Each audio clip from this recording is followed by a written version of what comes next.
بسم اللہ الرحمن الرحیم۔ السلام علیکم، میرے چینل میں خوش آمدید۔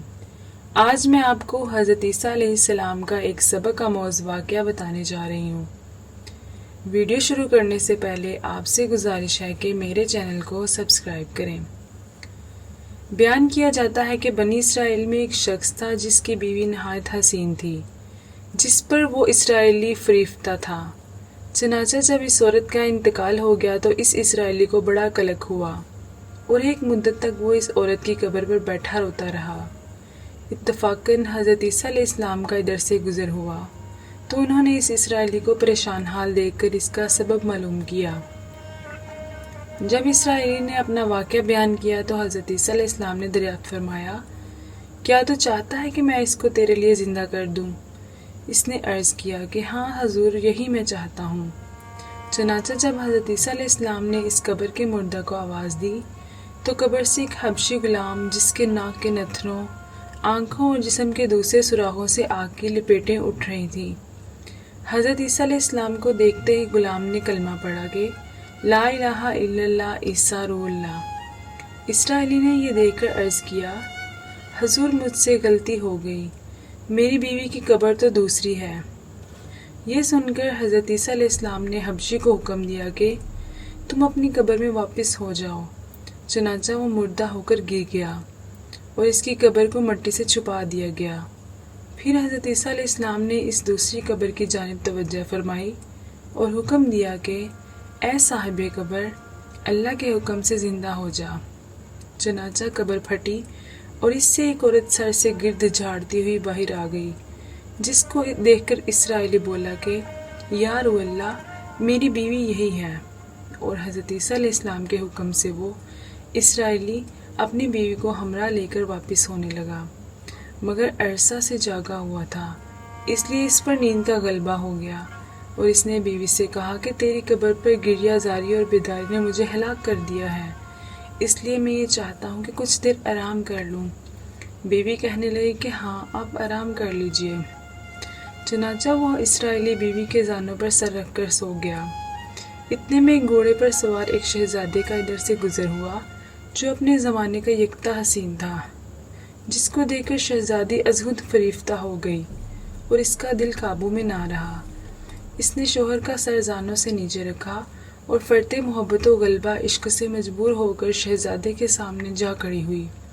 ادھر جیسے ہی شہزادے کی نظر اس پر پڑی، وہ بھی اس کو دیکھ کر اس پر فریفتہ ہو گیا اور عورت کی خواہش پر اس کو اپنے گھوڑے پر بٹھا کر لے گیا۔ چنانچہ اس کے شوہر نے بیدار ہو کر جب اپنی بیوی کو نہ پایا تو نہایت پریشان ہوا اور اس کے ملنے کی تدبیر سوچنے لگا۔ سوچتے سوچتے آخر اس کے نشان قدم پر چل کر اپنی بیوی کو تلاش کر لیا، جو شہزادے کے پاس پہنچ چکی تھی۔ اس کو دیکھ کر اسرائیل نے شہزادے سے عرض کیا کہ یہ میری بیوی ہے، اب اس کو چھوڑ دیجئے۔ ابھی شہزادہ کچھ کہنے بھی نہ پایا تھا کہ اس عورت نے کہا میں تیری بیوی نہیں بلکہ شہزادے کی لونڈی ہوں۔ یہ سن کر شہزادہ اسرائیلی سے کہنے لگا، کیا مجھ سے میری لونڈی کو لینا چاہتے ہو؟ اس نے کہا، خدا کی قسم، یہ میری بیوی ہے جس کو میرے سردار حضرت عیسیٰ علیہ السلام نے مرنے کے بعد میرے لیے زندہ کیا ہے۔ ابھی یہ گفتگو ہو رہی تھی کہ اتفاقاً حضرت عیسیٰ علیہ السلام بھی وہاں تشریف لے آئے، جن کو دیکھ کر اسرائیلی کہنے لگا، یا روح اللہ، کیا یہ میری وہ بیوی نہیں جس کو آپ نے میرے لیے زندہ کیا ہے؟ حضرت عیسیٰ علیہ السلام نے فرمایا کہ ہاں، یہ وہی ہے۔ یہ سن کر عورت کہنے لگی کہ یا روح اللہ، یہ شخص جھوٹا ہے، میں تو اس شہزادے کی لونڈی ہوں۔ حضرت عیسیٰ علیہ السلام نے فرمایا، کیا تم وہ عورت نہیں جس کو میں نے اللہ تعالیٰ کے حکم سے زندہ کیا ہے؟ عورت نے کہا، یا روح اللہ، باخدا میں وہ نہیں ہوں۔ اس کے بعد حضرت عیسیٰ علیہ السلام نے فرمایا، جو جان خدا کے حکم سے میں نے تجھے دی ہے، اس کو واپس کر دے۔ یہ سنتے ہی وہ عورت پھر مردہ ہو کر گر پڑی اور حضرت عیسیٰ علیہ السلام فرمانے لگے کہ جو شخص ایسے آدمی کو دیکھنا چاہتا ہے جو کافر مرا تھا اور زندہ ہو کر ایمان لے آیا، تو وہ اس حبشی غلام کو دیکھ لے جو پھر ایمان کی حالت میں مرا ہے، اور جو کہ ایسے شخص کو دیکھنا چاہے جو مومن مرا تھا، پھر اللہ نے اس کو زندہ کیا اور وہ کافر ہو کر حالت کفر میں مر گیا، تو وہ اس عورت کو دیکھ لے۔ اس واقعے کو دیکھ کر اسرائیلی نے قسم کھائی اب کبھی نکاح نہیں کروں گا اور میدانوں کی طرف نکل گیا جہاں اللہ تعالیٰ کی عبادت میں مصروف رہ کر اسے موت آ گئی۔ اللہ تعالیٰ اس پر رحم فرمائے۔ نبی اور رسول کے اقرار و انکار کا نتیجہ اس حقائق سے ظاہر ہوتا ہے اور سبق ملتا ہے کہ کامیابی اپنے نبی صلی اللہ علیہ وآلہ وسلم کی اطاعت و محبت سے ہی مل سکتی ہے۔ چنانچہ ہمیں بھی چاہیے کہ ہر حال میں اپنے نبی صلی اللہ علیہ وآلہ وسلم کی اطاعت کو سامنے رکھیں، چاہے دل مانے یا نہ مانے، لیکن نبی کریم صلی اللہ علیہ وآلہ وسلم کے طریقوں کو لازمی اپنایا جائے۔